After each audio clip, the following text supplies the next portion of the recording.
Etsika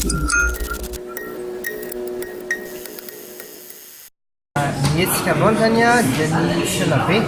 ara-dalàna assemblée afaka ny taona valo ambin'ny folo sy roa arivo taky ny fanao isan-taona zany dia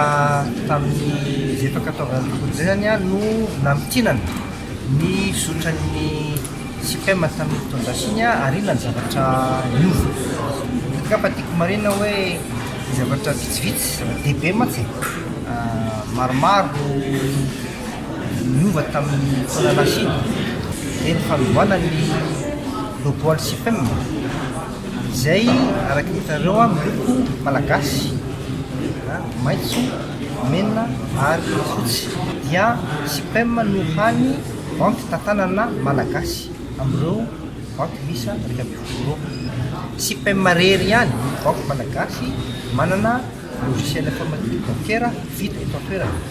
Donc zay zany mikilo maritana fa CPM dia joro amina banky malagasy azy a ary mavoatra ary ngamba tena